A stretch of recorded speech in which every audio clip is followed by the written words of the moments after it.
Blessing, I'm sitting with my little iPad in front of me today, and the last time we saw you, you were on an iPad about this size Yep. in Nigeria, Yep. which was fabulous. I want to talk in just a minute about the main reason that you were there to establish something. Yes. But before that, I know that another reason you were there was to connect with your parents. Yes. Oh, And to just share with them your appreciation for them sending you to the States when you were 6 years old, right. to be able to access opportunities, you know, that people with that are blind or sight challenged in Nigeria don't have. Absolutely. Take us to that moment when you first were with your parents and that conversation. Where was it and what was it like? Guys, more tears than I thought existed in my human body. Oh, I'm gonna have them right now. Oh, I mean, as a mama, woo. We're making a little documentary. So there was a film crew. My American film crew came with, and then we had a Nigerian film crew.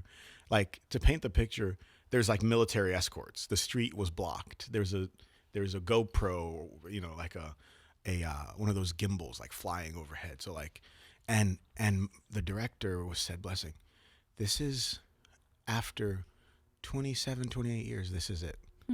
You are about to hug your parents, right?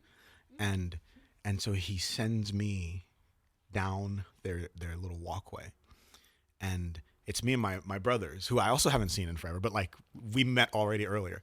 So I have my arms around my brothers, and I hear my mom going, "Is that my son?" And like I melt, and I'm like, "Mom!" Like I say "mom" in this tone that I have not used since I was 6 years old. Oh, wow. You know what I mean? And she runs, and I run, and then my dad runs, and like I'm not saying 28 years was worth it, but I am saying it was the best way to end that story. And it was, I mean, there are many ways I could show you God's hand in those 28 years, but like he let that circle complete in such an amazing way that my dad gave a sermon, like an impromptu, he just started like preaching, you know what I mean? Mm-hmm. And my director was like, Blessing, I cried 3 different times. Like it was amazing. And we sat outside in their little yard just hugging for easily 45 minutes. And like, I don't know if you've ever missed someone for weeks and months and years, right? And you just feel like you can't stop touching them. You're like, 28 of them is wild. Wow. You know what I mean? It's amazing. And when I was 6, and we realized I had glaucoma. I was blind in my left eye. I had some vision in my right eye. My parents, so my uncle lives actually in Ocala, right down the street. So we grew up in Connecticut, but like now he lives in Ocala. But my parents sent me with him. He's my dad's youngest brother. He said, okay, go to America, you know, let him fix whatever they got to fix. You'll be back soon. That was the initial thought. Wow. Okay. You'll be back soon. You know what I mean?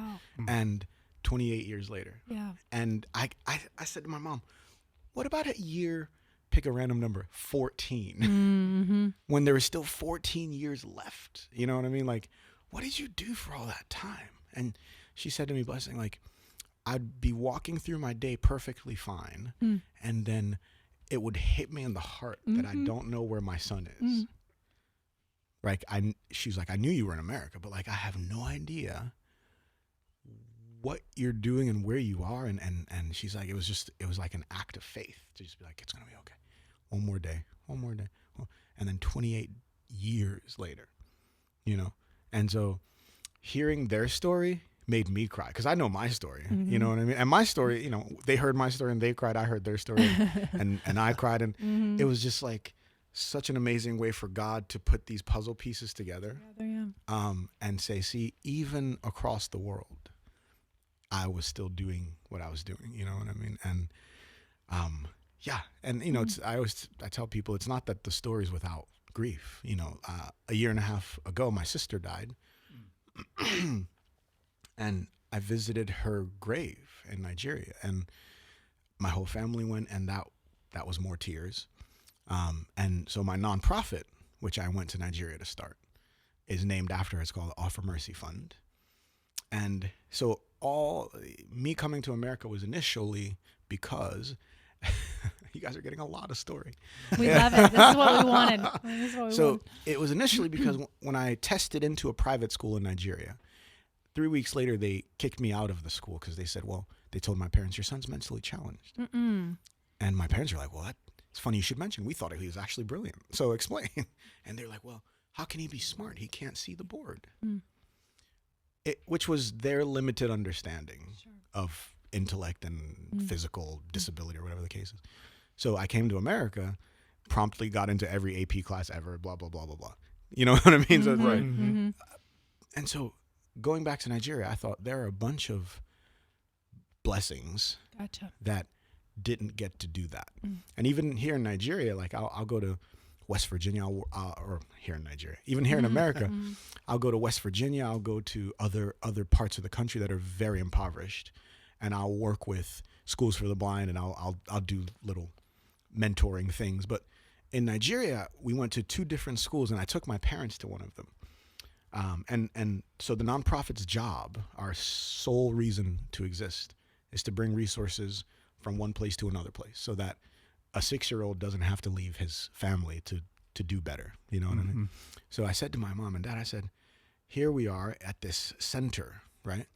And I said, had you guys not let me go, I would be a student at this center instead of bringing help to the center. You know, and it was just one of those like incredibly illustrative moments where you're like, this is actually the difference. Like, because you sacrificed, this story is being told, as Right. opposed to had you clung on out of your sense of love. Man, we love our kids so much, we can't let them go. Then I would have been hopefully a student there. That would have been the best we could have done.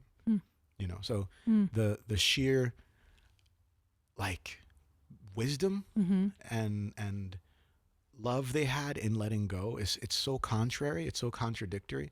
And oftentimes, you know, in my life, I find that the contradictory things turn out to be, you know, the most wise, the godliest things. It's the confounding the wise with the foolish things. You know what I mean? So it's like, letting go of your son is a good thing. How can it possibly be?